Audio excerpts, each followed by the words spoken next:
I'd like to call to order the Kane County Finance and Budget Committee meeting of Wednesday, January 27th, 2021.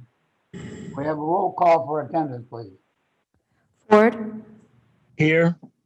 Leonard, Here. Martin, Here. Sanchez, Here. Surges, Burgess here. Pepe, Pepe here. Sheffro, Here. Craig,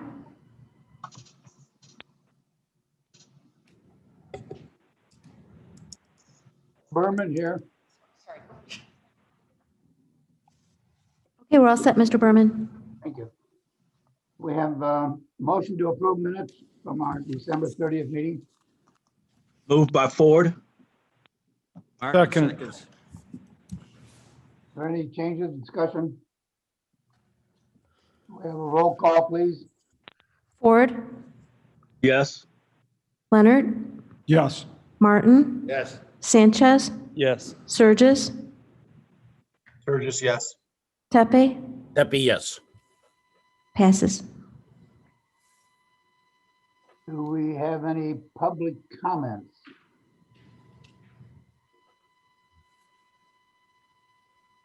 Hearing none, moving on. Treasury report. All right. Good morning. This is Carolyn Brady at the Treasurer's Office representing Treasurer Herrera. The Treasurer's report is in front of you for your review.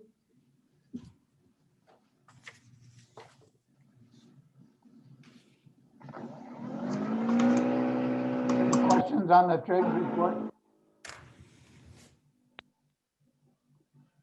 Moving on, we'll finance director report. Joe. Good morning. This is Joe Onzik, Director of Finance. I'd like to just review some highlights from my report that's included in the agenda packet. First of all, I'd just like to remind everyone again that the budget book for 2021 is available online, and you'll find it under the Finance Department's website under County Budgets. Included in the agenda packet are the reports for fiscal year 2021, comparing the budget to actual. Since it's the first report of the year, you'll notice some unusual large variances that you may wonder about, so I'll just briefly highlight those. There are some large revenue variances, and this occurs because at the beginning of the year is the time when we transfer the internal transfers, which result in revenue to the various departments and special revenue fund. Specifically, these would be transfers from the riverboat grants. So it's moving out of the riverboat fund into the various funds within the county. And then we also have the drawdowns from the special reserve, which were used to help balance the budget. On the expenditure side, you might see some large variances, but that's because included in those variances are encumbrances, which are the purchase orders, which are set up at the beginning of the year. Like typically you see large ones in the transportation area, so it looks as if there's large expenditures, but it's actually the planned purchases for the year that are already being recorded. And again, the transfers out of various funds are also showing up as large variances.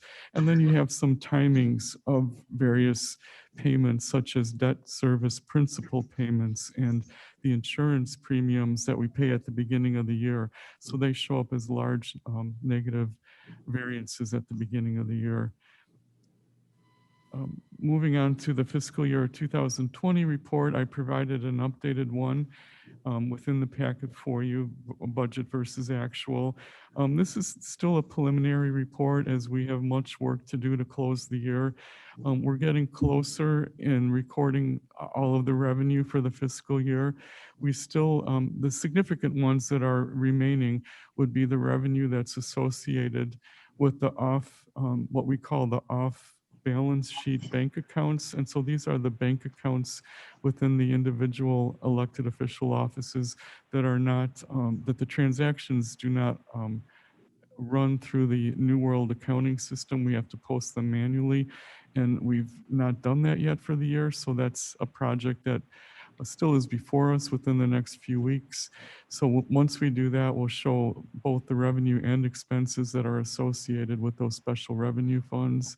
And also a significant item that's missing would be the remainder of the investment revenue for fiscal year 2020. We still have a few months of revenue left to post. It's a very tedious process, which is why it's taking a while to get that done. And then at the very end of the fiscal year, we also book the market adjustment. So I'm concerned that because the interest rates had started to rise, that we may have a negative market adjustment that would need to be recorded at the end of the year, which would add to the negative variance. So on page 2 of my report, I have a summary of the major variances within the general fund revenue. And at this point, it's roughly about $3.6 million below what we had collected last year, which is, although it's a large variance, it's actually better than what we had projected. On page 3 of my report, I do show another update regarding the shared and direct state tax revenue. And to end the year, we are $479,000 below budget. This has to do primarily to the sales tax revenue that took a hit as a result of the pandemic. But that was offset by an increase in local use tax revenue, which we believe has to do with the increase in online sales. And then there was also an increase in state income tax revenue. I included at the bottom of page 3 a chart which kind of shows you how we compare to the prior year in terms of sales tax revenue that was collected. So just to give you an idea, as far as the delay that exists, what we collect in sales tax revenue in the month of January was actually for sales that occurred in October. So that's how far or how large of a delay there exists between what we can actually see intangibly as far as the impact of the pandemic on the economy. So this chart on page 3 then shows you the sales from December through October, and then how the sales tax on those sales compares to the previous year. And you can see that in the months beginning in February through June, that dark red area is the section in which we were behind in collecting sales tax resulting from the shutdown. And then you can see there was another dip in August, and we're expecting to see another dip in November, December as a result of the additional closings that occurred as a result of the pandemic. So we'll start to see that next month report. I then have a few pages of variances that it's my responsibility to comment on, so I've just done that within the report. Most of these variances at year end have to do with the coronavirus expenditures that are yet to be reimbursed. So once they are reimbursed, many of these variances will disappear. Some of them have to do with grants, in which it's very difficult to predict exactly how much the expense will actually be, and so the budgets are never quite matching what the expense will be. But when it comes to grants, we are always reimbursed for the difference, so they're not of concern. And then there are also a few other special revenue funds that, again, it's difficult to budget for the exact expense, but where they're over budget, there is sufficient cash on hand. And then there are a handful of areas where we do need to do budget adjustments for the year end. One would be in building management. One would be in the coroner's office, which is actually included on this month's agenda. Then on page 6 of my report, I do have a brief comment on the sheriff's custom year-to-date budget performance report. So this is as of the year end, so I think that we're getting close to having a final figure there. The revenues in that office came in about $1.4 million below budget, and at the same time, expenditures are about $900,000 under budget. So that resulted in an unfavorable net variance of 458,000. And of course, the below budget revenue figure has to do with the impact of the pandemic on those revenue collections in the sheriff's office. Then moving on to page 7, I do have a few paragraphs commenting on the health insurance fund. At this point, and we don't have everything posted yet, one of the major adjustments that need to be posted at the end of the year is what is called Ibnr, or this is the claims that were incurred but not yet reported. And so this is an estimate that's prepared by our health insurance broker and is provided usually in February. That's additional expense that we have to accrue and add to the health insurance fund. But so knowing that at this point, we're about $2.5 million ahead in terms of what we collected in contributions than the expenditures that have occurred.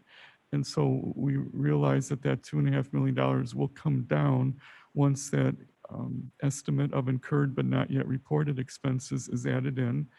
And then a large portion of that amount has to do with the refund that we received from IPBC, which is, I had explained in our last meeting.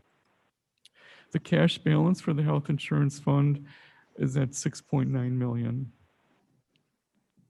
The contingency balances, we have roughly about half. Once the adjustment for the coroner's office is posted, we'll have about half of the contingency balance left in the general fund than what we had started with for the year.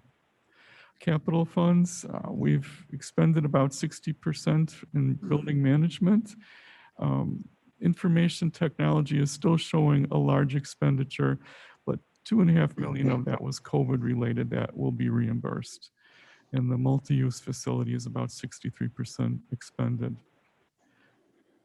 Court security fees, we've been commenting on that each month and referring to the fact that there was a miscalculation in the fee when the fee changed in July 1st of 2019.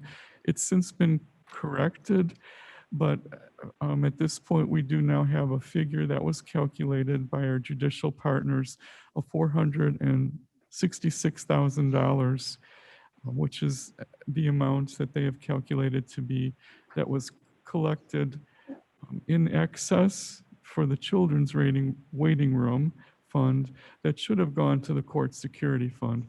So there is a resolution within the agenda packet that authorizes the transfer of the $466,000 from the children's waiting room fund to the court security fund.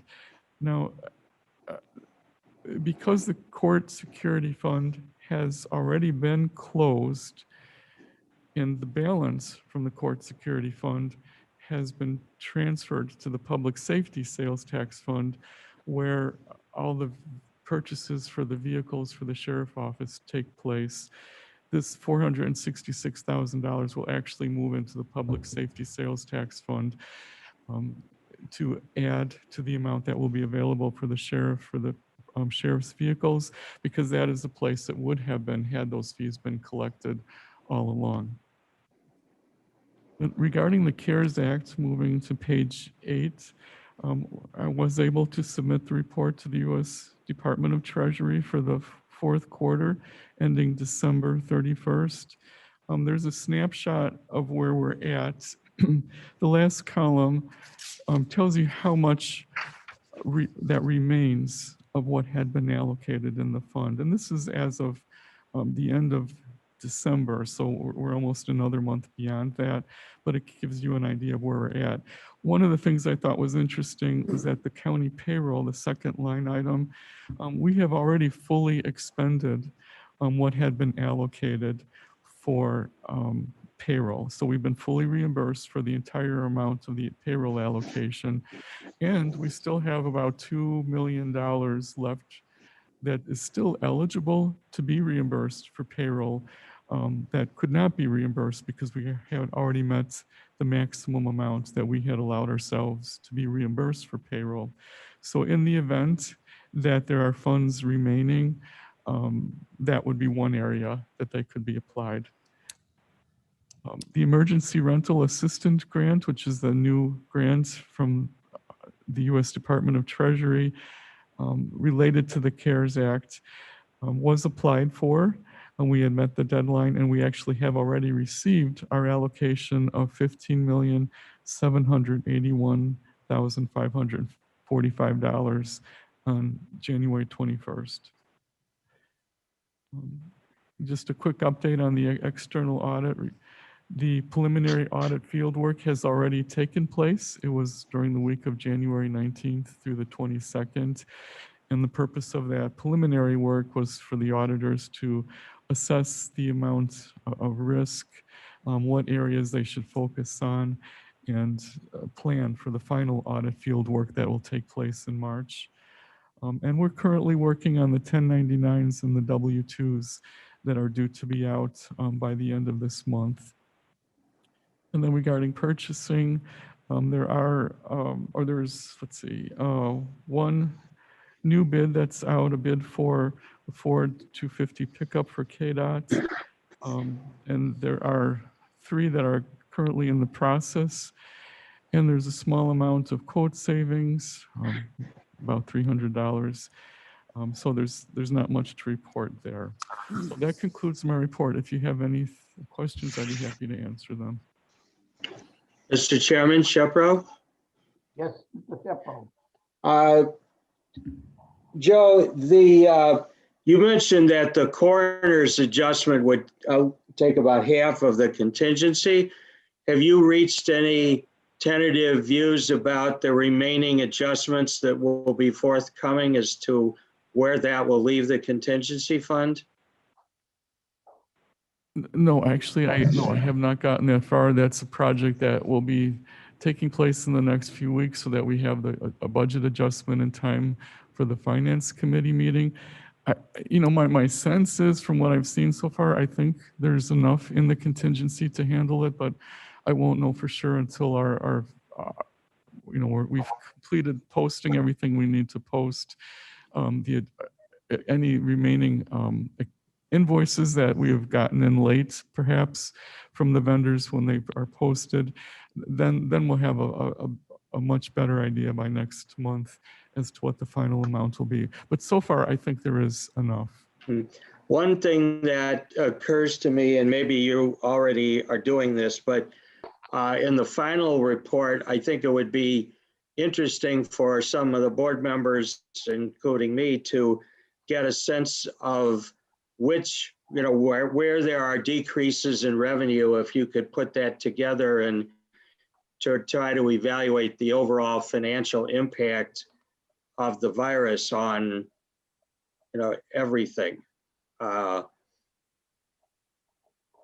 Yes, I would be happy to do that. I've already done that for the general fund, which was earlier in my report, but I can do that for the other funds as well. And my last question or comment is, as you mentioned, the budget book is available online. I remember being able to, liking the fact that I had a budget book and I could put yellow notes all over it and scribble on it and so forth. Would it be possible at my expense to get a printed copy of the budget book? I mean, I could print it off of my computer, but it takes a long time. It does. Well, I believe our information technology department is able to print something like this. I mean, they've done it for us in the past. I could check into what they're able to do and if there is a cost involved, and let you know. Yeah, I know some other board members have mentioned that it would be useful to be able to have a desk reference to go with the very fine online resource. Thank you. Just here, Mr. Shepro, I would concur with that. Any other Comments or questions of Mr. Hunting?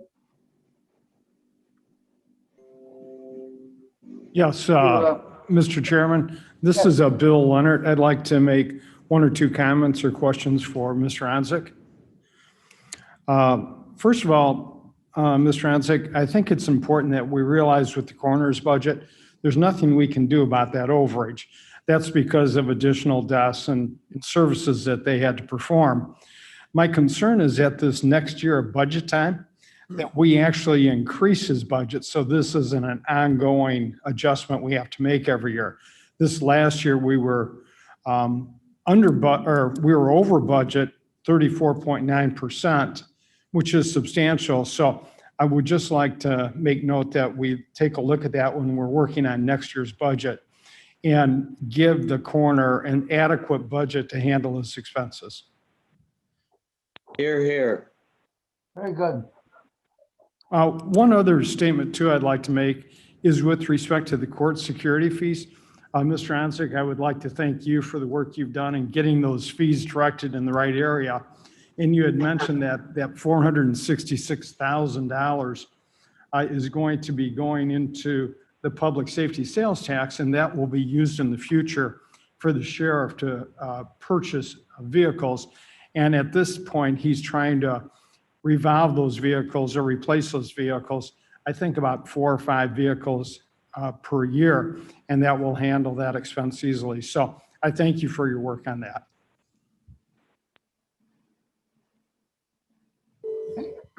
Any other comments, questions of Joe? Minister, this is Allen, Deborah Allen. Could I ask a question also? Yes, Mrs. Allen. My question is this. I understand that we have traditionally underfunded the coroner's budget. So I defer to Mr. Leonard's comment about taking a better look at that.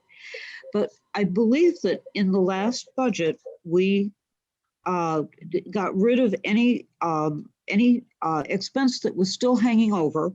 We absorbed that into the budget so that we'd be starting fresh. And I'm noticing in the resolution that most of this additional expense appears to be COVID related. Is there any chance that some of this overage, the 300 some thousand, could come out of COVID funds that we are still holding on to? I'm concerned that more than a third of our contingency is being used to cover this expense. And I was hoping that there would be some COVID money that could go towards the COVID expenses in the coroner's office. Thank you.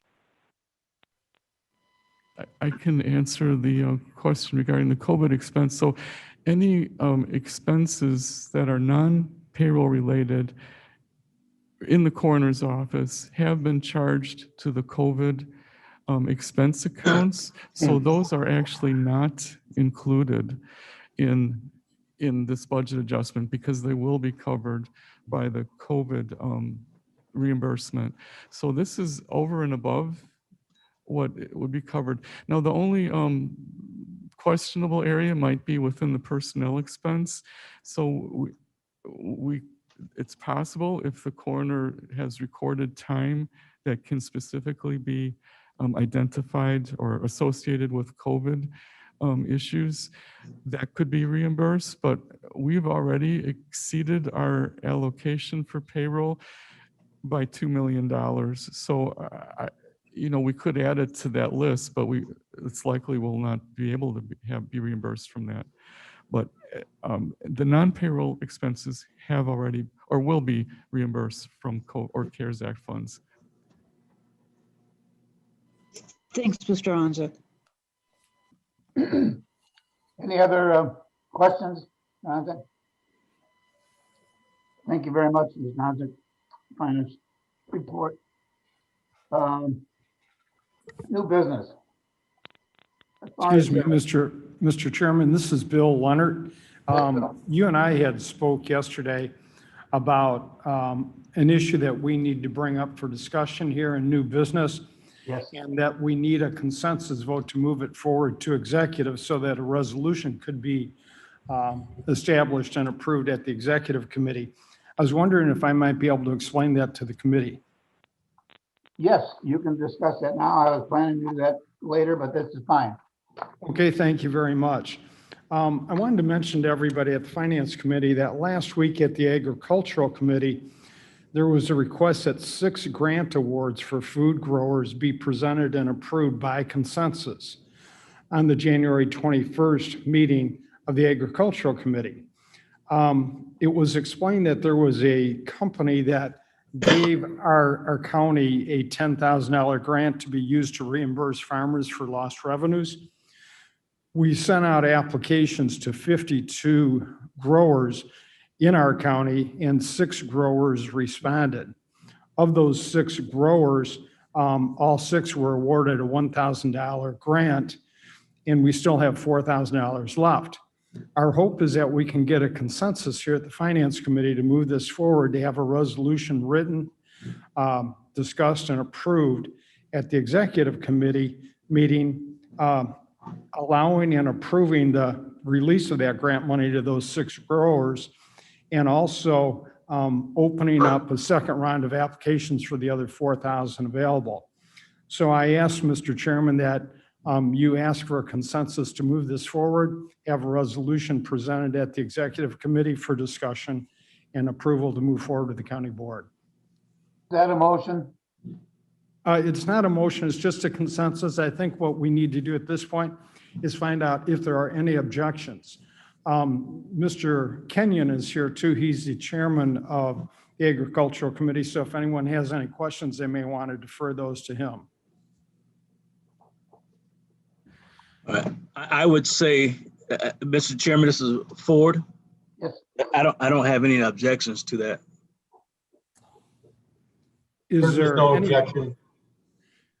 if there are no objections, then would it be safe to say that we have a consensus to move this forward?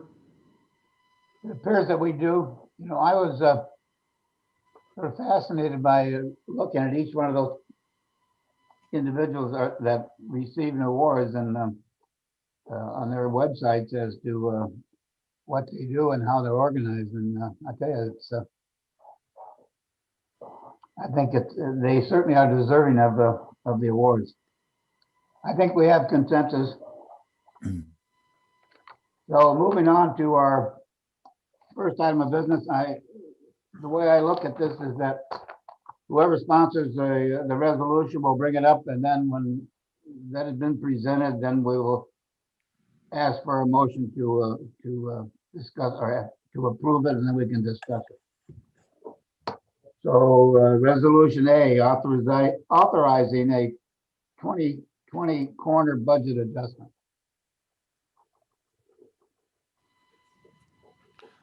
Leonard Yeah. moves. All right, Ford seconds. Discussion? Roll call, please.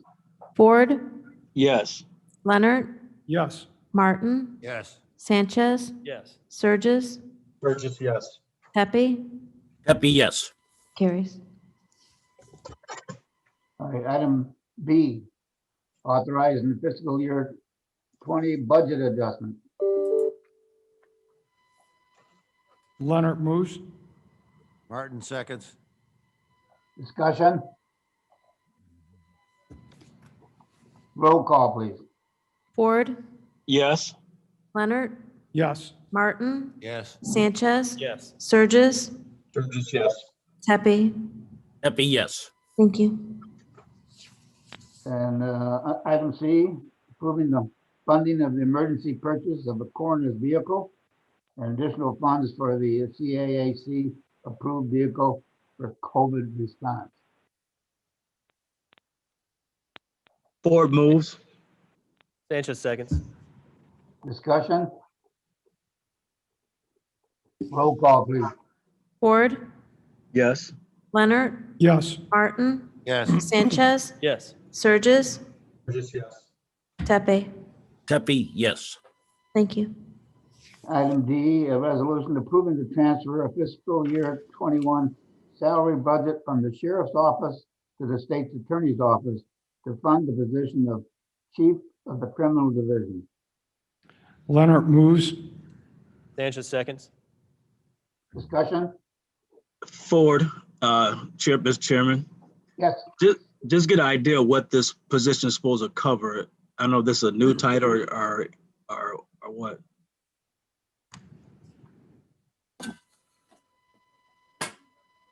do we have a, Mr. Chairman, this is Bill Leonard. If you'd like, I'd be happy to discuss this a little bit. that'd be fine, Joe. This resolution is approving, Mr. Ford, a transfer of salary from the sheriff's budget to the state's attorney's office to generate an additional person to head the position of chief of criminal division. This is something that is a one-time offer made by the sheriff to the state's attorney's office to help them process the workload that they currently have and the ability to handle the workload that they're having to deal with these days. The sheriff wanted to make it abundantly clear that he does have some additional monies that he would be willing to transfer to the state's attorney's office on this one-time basis, and that going forward, it will be the responsibility of the state's attorney's office to fund this position. Okay, thank you. Any other discussion? Roll call, please. Ford, Yes. Leonard, Yes. Martin, Yes. Sanchez, Yes. Sturgis, Burgess, yes. Tepe. Pepe, yes. Thank you. And item E, a resolution approving fiscal year 21 budget adjustment for the Kane County Sheriff's Deputy assignment to the Kane County Government Center, Building A. Sanchez moves. Pepe, Ford, second. Discussion? Pepe, Yes. Did you have discussion, Vern? Yes, Mr. Chairman, John Martin. Oh, John. I certainly agree that we need to have our entry point manned during this virus period. But in my mind, I wonder why we need to pay as much as it costs to have a sheriff's deputy. If we couldn't, through some other department, hire a temporary employee who could in fact make certain that people are taking their temperature as they come in and finding out if they would be here. It would just seem to me we could fill that position for a lot less money. I know that there's a sense of having someone official at the door that might be thought to provide us an element of security, but to bolster my thoughts this morning, I drove around the building and I think I counted 8 entrance points, not counting the double steel doors in the back and the ground level windows that somebody could get in this building if they wanted to. So my thought would be that we man this position with a less expenditure of funds than having a sheriff's deputy there. Mr. Chairman, this is Bill Leonard. I had discussed this topic with Mr. Martin, and initially I thought, well, this is something we have to do, but the more I thought about it, I think Mr. Martin is correct. If we could hire even someone new to do this, or contract someone to do this at $20 an hour, by the time you add benefits and everything else, you're literally cutting the expense in half. So I think Mr. Martin's idea is a sound one, and I think it can be done properly to ensure the safety of everyone that comes in or out of the government center. So I support Mr. Martin's concerns. Comment, Ford? Yes, Mr. Ford. Thank you, Mr. Chairman. I understand wanting to save the money, and I could see that, but these are slightly unusual times. So I would have some thought on the fact that having security there, official security there. Mr. Chairman, Sturgis here. Yes, sir. You know, as long as they had a radio and were able to call for help, I'm not seeing the need to have a deputized sheriff, there for this situation. If there was anything, I'm pretty sure the response time to a radio call for help would be, more than appropriate. Sure. Sanchez here. Yes, sir. I'm not opposed to the idea of seeking out a separate security company to handle this for us. What I am concerned about is the time frame. We'd have to put out a request for proposals, I would imagine. Maybe not, but I know that this contract is from January to June. Who's going to do it right now if we have to take a few weeks to find another company and bring it through the committee process, which could maybe even take another month. So that's just my thoughts on the matter. Well, this is John Martin, if I might Yes, Mr. respond to that or make a comment. I'm not, I guess my question is if we even need someone as qualified as a security company. What we're asking is that someone stand at the door advising the public as they attempt to come in that in fact, it's restricted. And I'm thinking that rather than taking a bid or going through a process is that, and I'm going to pick on a department without knowing if it's the true applicable department, but building maintenance decides it's going to hire an employee for 6 months, and we authorize the employee to be engaged, and we just do it without having to take bids and go through that process. I mean, this isn't the end of the world for money. I like to just focus on nothing small makes a difference, but all the small things together add up. And this just seemed to me to be an area that we could figure out how to handle without paying sheriff's deputies overtime pay to sit at the door and make sure we take our temperatures. My question would be, whose responsibility is this? How did we get someone assigned to that in the beginning? Well, I think if there's a, potential law enforcement situation, I know in the past where there have been very large meetings in very small rooms, we've had the sheriff would be asked to provide somebody, but that then gets back to Mr. Martin's point about it might be their responsibility to do that, but they're entitled to be compensated with overtime if it's a special assignment. Excuse me, Mr. Chairman, this is Bill Leonard. With respect to the question about whose responsibility was this to assign this, I think this fell under judicial and public safety. Obviously, we were concerned with not only our own safety as county employees, but also the public coming in and out of the building. I think Mr. Sanchez and Mr. Ford have very good arguments against making a change to this. And I guess what I would like to propose is that we possibly looking at other alternatives, moving this forward if we need to today, and looking at other alternatives, because this is a 6-month agreement, a resolution. However, it could go on for another 6 months after that too. So I think if we could just possibly look at other alternatives that might save the county some money while we move this forward, that might be our best solution today. Mr. Chairman Ford, Mr. Ford? I wouldn't be against what was just what Leonard just said. If we do change it, does it have to be 6 months? Can we change it to 3 months agreement? If we're going to actually look into other options? May I make a comment? This is Chairman Berman. This is Corinne Pirog.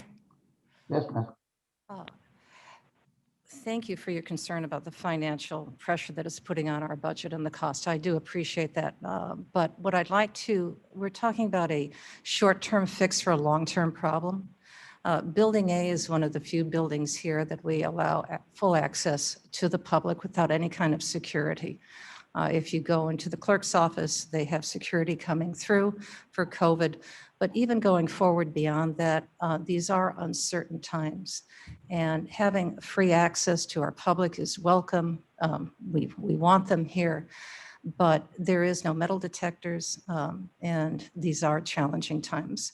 So I would like, if we're going to be talking about security issues and affordability, can we also revert to also talking about long-term security, how we're going to maintain that going beyond COVID?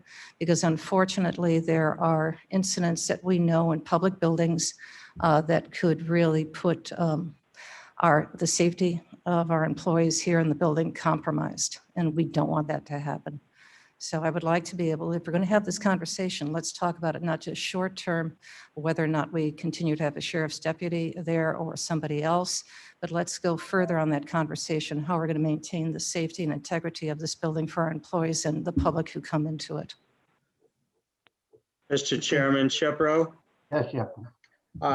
I'm not saying that you have to do this, but it occurs to me that discussions of security plans and so forth are an explicit exception to the Open Meetings Act and can be, and maybe should be discussed in closed session when you're dealing with security plans and personnel. Mr. Chairman, John Martin. Mr. Martin. I tend to agree with Mr. Leonard's suggestion that we move this forward with a commitment that we're going to examine the sense of what we're doing and how we best meet this short-term need. I also agreed with Madam Chair that we need to look at the issue of the overall security of this building, which to me is a significant conversation. And to Mr. Shepro's point, we ought to be having that in closed session. Part of the reason I mentioned the 8 entrance points is that I think security is worth discussing in this building. But in the immediate short term, my question comes back to how do we accomplish the necessary COVID-related security or checkpoint in the most economic manner. And I would concur if we move this ahead, as long as we can then have judicial public safety address this at its next meeting in an effort to come up with a sensible, I shouldn't say sensible, that would mean that consider my comment the only one that was sensible. Come forward with a proposal that would make sense to that committee and to the board as a whole.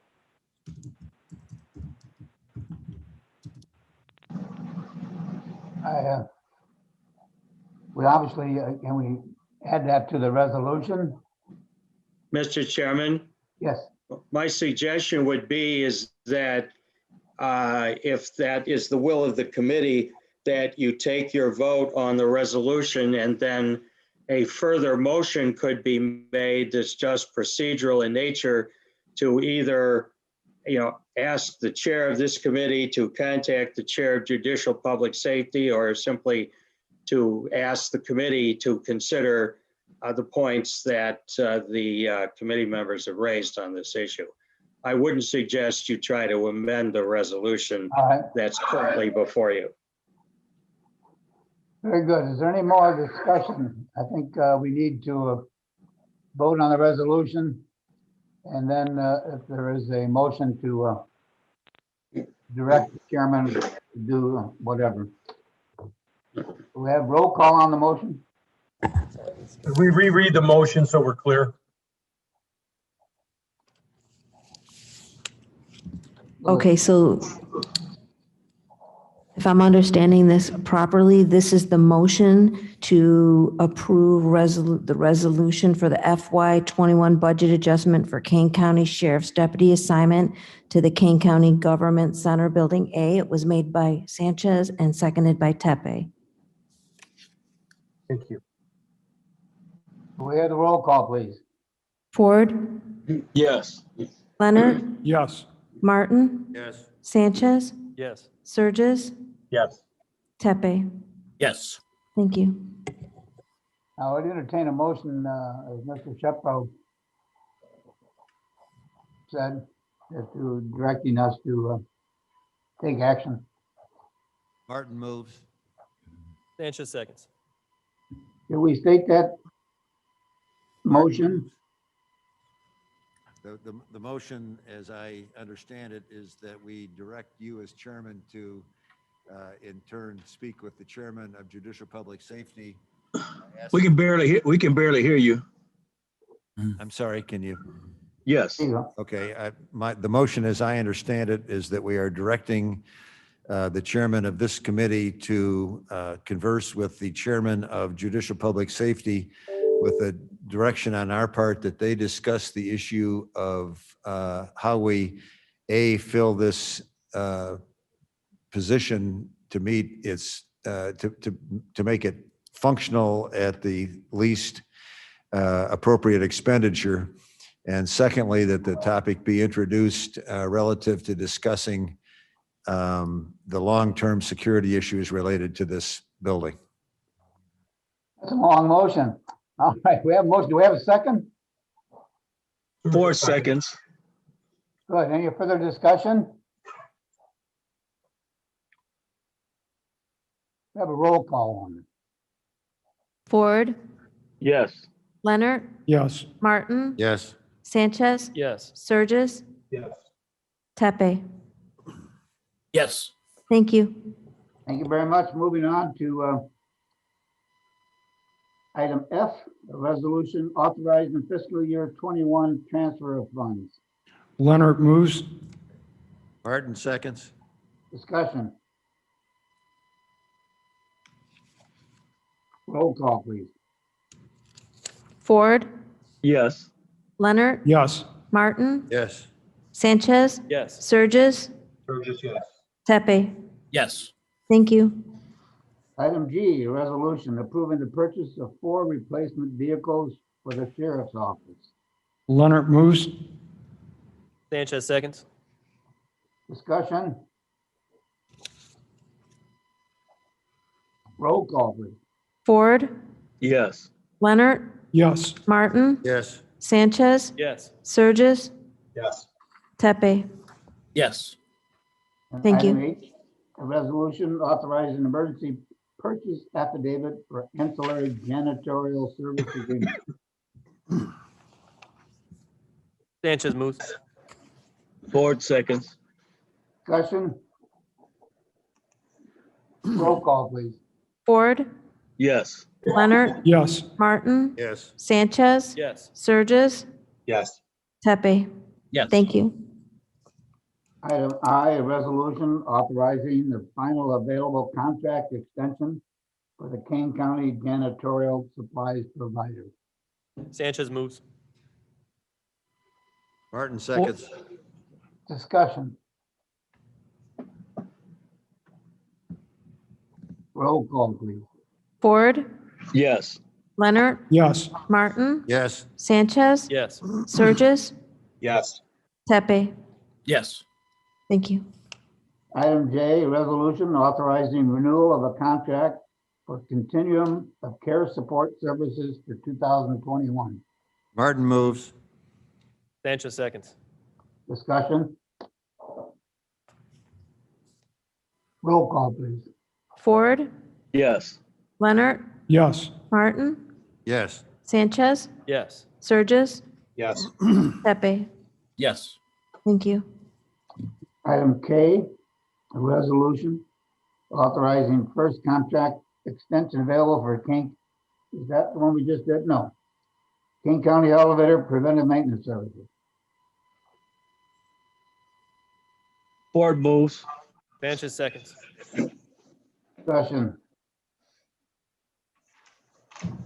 Roll call, please. Ford, Yes. Leonard, Yes. Martin, Yes. Sanchez, Yes. Surges, Burgess, yes. Tepe. Yes. Thank you. Item L, a resolution authorizing contract for mental health services for the Juvenile Justice Center. Leonard moves. Sanchez Ford, seconds. second. Discussion? Ford, Yes, Ford. thank you, Mr. Chairman. I'm just glad to see this. Mental health is something that's very important, and especially to our youth with all that's going on. And so I'm just happy that this is coming forward and we're making actions towards our mental health situation with our constituents of King County. Thank you, Mr. Ford. Mr. Chairman, Yes, sir. this is Vern Tepe. I agree with Mr. Ford, but I will be abstaining on this vote because I'm on the board of the organization. Very good. Mr. Chairman, this is Bill Leonard. I was wondering if I could mention too, that Mike Davis, who is the director of the Juvenile Justice Center, did extensive research on securing this contract and actually saved the county money while receiving better services. So I'd just like to commend Mr. Davis on the work he did in getting this secured. Well, thank you. Thank you, Mr. Leonard. I'm on the call. Oh, you're good. And this is Tepe here. I can attest to the exemplary ability of this particular organization to work together with them. So I thank you. You know, I think it points out the importance of staff to negotiate and determine these contracts, et cetera. Roll call, please. Ford, Yes. you'd like to abstain? He said Oh, yes. no. Yes. Yes. I just okay, say thank you. yes. Yeah. Yes. Leonard, Yes. Martin, Yes. Sanchez, Yes. Surges, Yes. Pepe. abstain. Thank you. Thank you. And item number M, a resolution authorizing payment for a 211 service. Sanchez moves. Martin seconds. Discussion.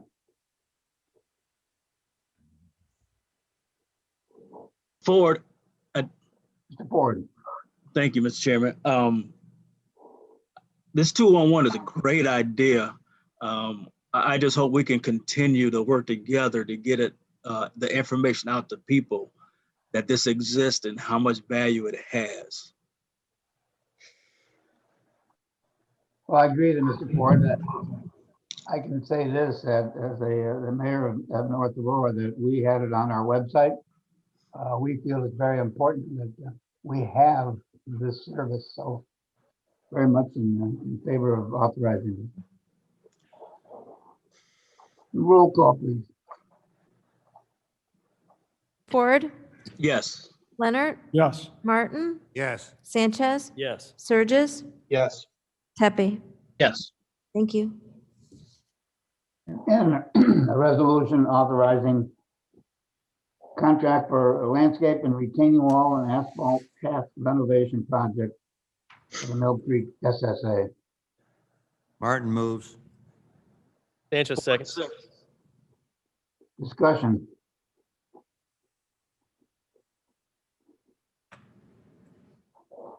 Roll call, please. Ford, Yes. Leonard, Yes. Martin, Yes. Sanchez, Yes. Surges, Yes. Pepe. Yes. Thank you. And item O, a resolution authorizing easement agreement with the SBA Edge and LLC. Sanchez moves. Leonard seconds. Discussion. Roll call, please. Ford, Yes. Leonard, Yes. Martin, Yes. Sanchez, Yes. Surges, Yes. Pepe. Yes. Thank you. Item P, a resolution approving temporary employee providers. Sanchez moves. Ford seconds. Discussion.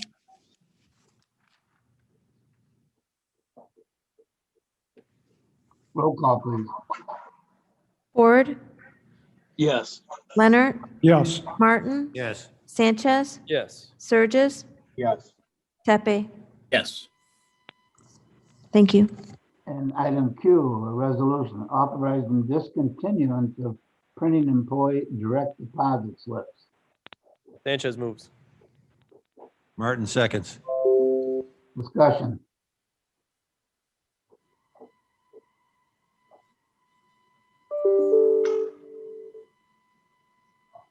Roll call, please.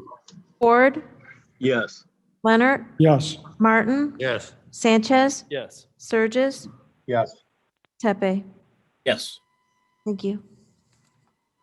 And item R, an ordinance repealing section 2-196A of the Kane County Code and replacing it with a new section 2-196A, depositories for funds of county treasurer / collector. Leonard moves. Sanchez seconds. Discussion.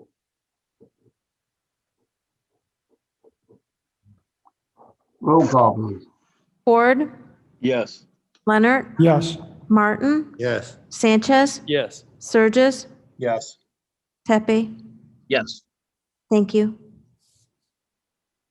And item S, a resolution authorizing personnel replacement hiring, Kane County Health Department Environmental Health Supervisor.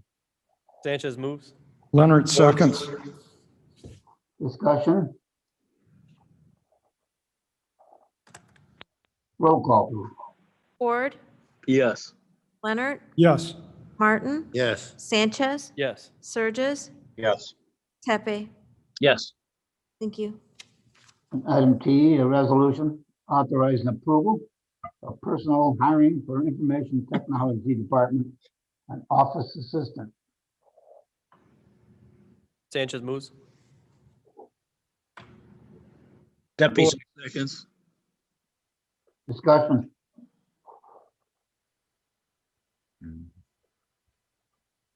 Roll call, please. Ford, Yes. Leonard, Yes. Martin, Yes. Sanchez, Yes. Surges, Yes. Tepe. Yes. Thank you. Item U, a resolution authorizing approval of personnel hiring for Information Technology Department and Analyst 1. Ford moves. Sanchez seconds. Discussion. Roll call, please. Ford, Yes. Leonard, Yes. Martin, Yes. Sanchez, Yes. Surges, Yes. Tepe. Yes. Thank you.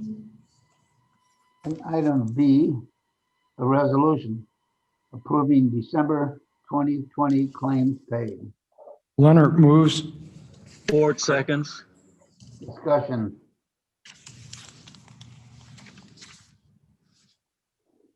Roll call, please. Ford, Yes. Leonard, Yes. Martin, Yes. Sanchez, Yes. Surges, Yes. Tepe. Yes. Thank you. Very good. Mr. Chairman, this is Tepe here. Yes, sir. Can I ask the clerk to go back and make sure that we voted on resolution F?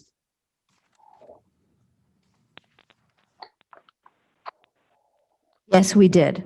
Would you like me to read the votes? No. I just thought we skipped one there. So Okay, thank you. Thank you, Vern. I have no old business. We have the auditor's report. Ms. Wegman?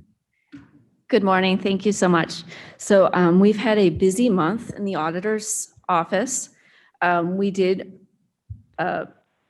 present our first audit of the year in the Children's Waiting Room Fund. That was sent to everybody's email for your review.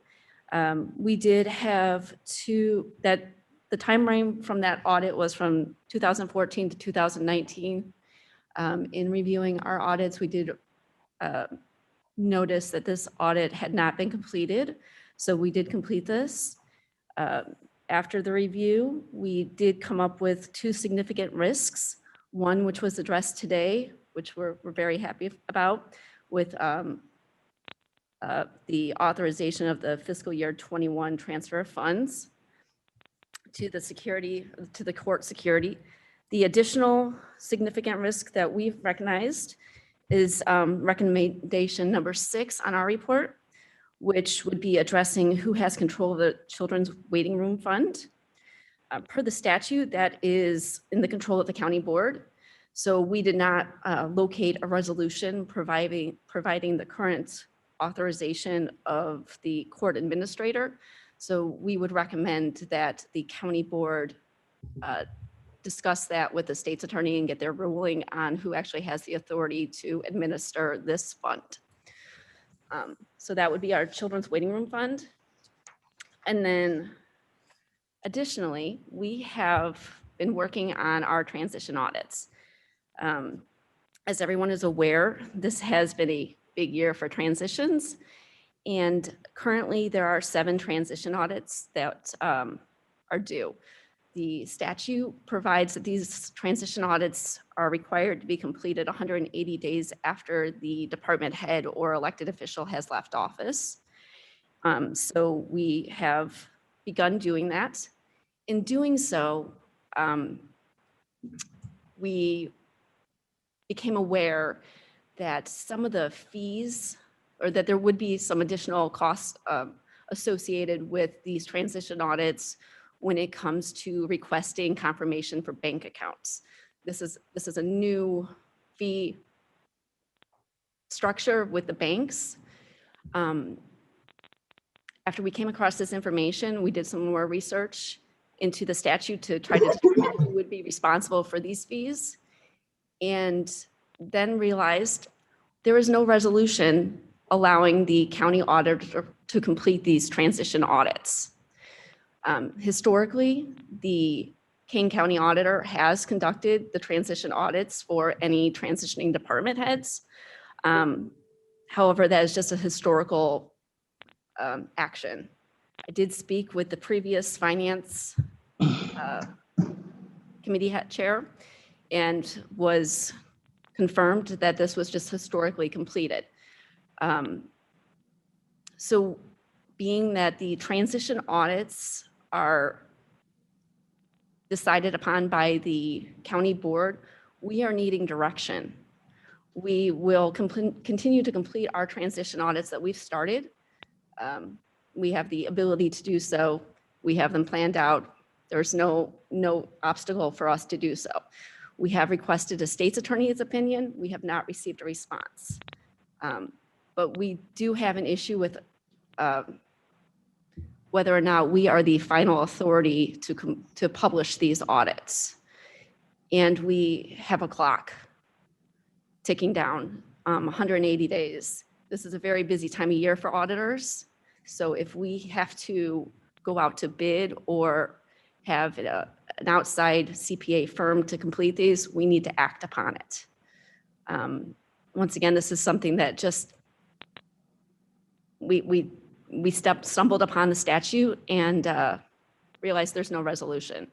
So as I mentioned, there's currently 7, which would be the building management, the auditor's office, we've got the circuit clerk, state's attorney, health department, county board chair, and now the treasurer. We do also have 3 interims in that, which would then increase the transition audits to 10 once those officials are no longer the actings and would be having permanence. So we need direction. That's I'm not quite sure where to go from there. Questions or anything that I can address in regards to the transition audits? Once again, we are willing and able to do, or we have the ability to do it. The statute is. Mr. Chairman, Shepro? Yes, Mr. Shepro. I'm quoting from memory, but my strong recollection is that the auditor statute in the county's code says something along the lines of that the county auditor shall maintain a continuous audit of all departments of county government and has very broad powers to do that. I see Michelle Neerman is now on the line, but what seemed to me that is inherent in the statutory powers of the auditor to audit whatever she feels appropriate to do. And I would almost feel that it might interfere with internal control for the board to attempt to direct them how to exercise their statutory function.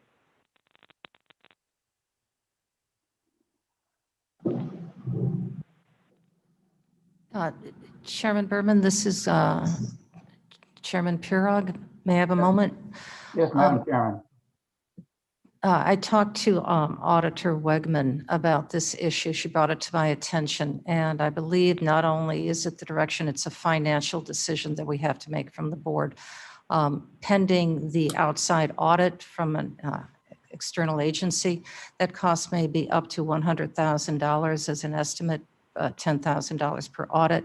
So I believe that's the direction that she is asking for ultimately, to authorize that expenditure. If that goes beyond her budget, we'd have to make a budget adjustment for that. Is that correct? No, that's unfortunately, that would not be, that's not the question at hand. It would be whether we have the authority to complete that audit as the final published audit.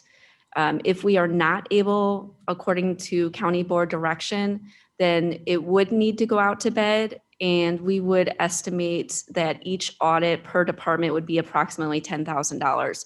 So it's a multi-step question. If we have the authority from the county board to complete the audit, we certainly can.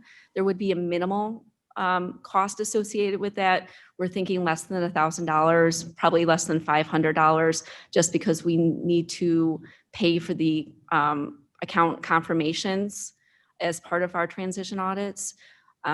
If the county board decides that the county auditor is not the final publishing authority, then we would need to go most likely out to bid for the external transition audits, as they would potentially be over our minimum requirements for bid.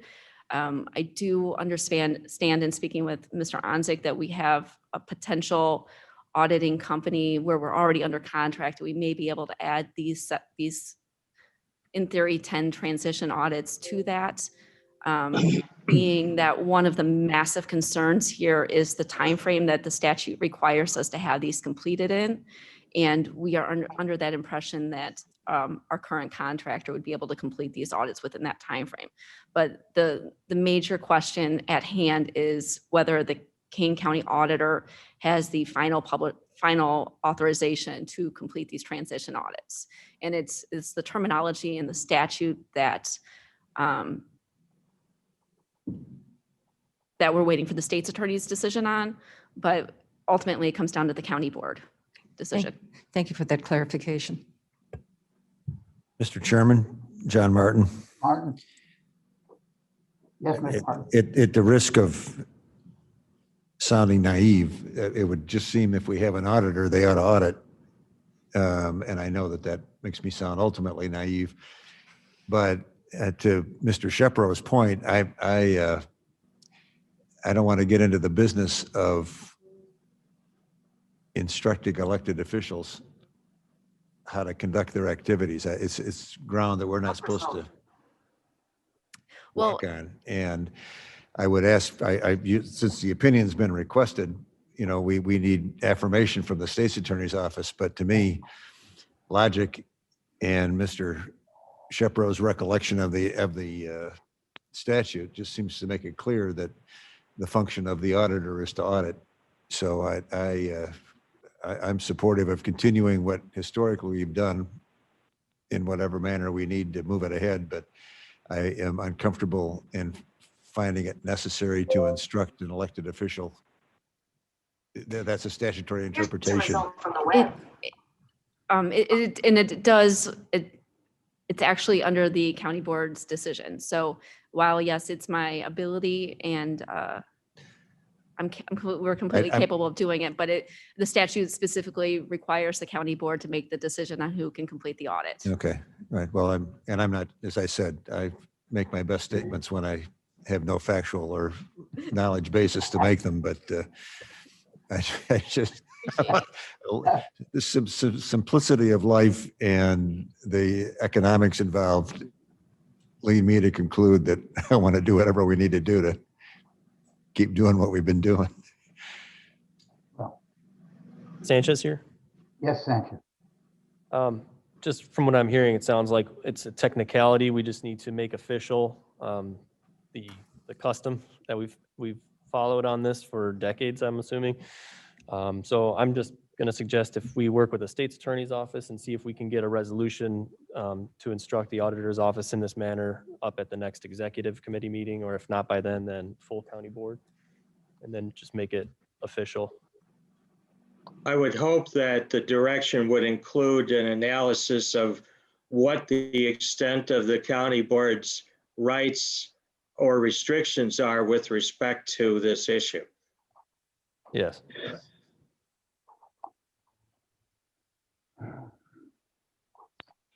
All right, any other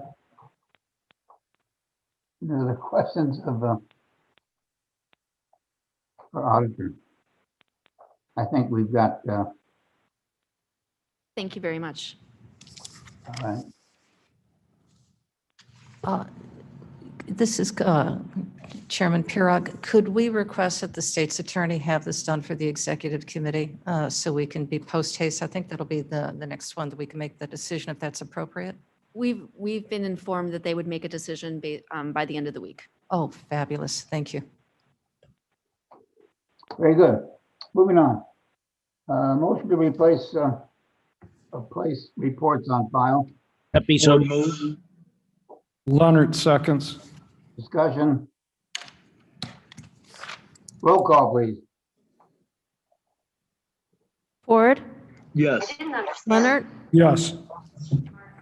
Yes. Sanchez, Yes. Surges, Burgess, yes. Pepe. Pepe, yes. Thank you. To my knowledge, we have nothing for an executive session. Is that? The next is a motion for adjournment. Ford move. Ford got it. I'll take the second. All those in favor say aye. Aye. Opposed? We're adjourned.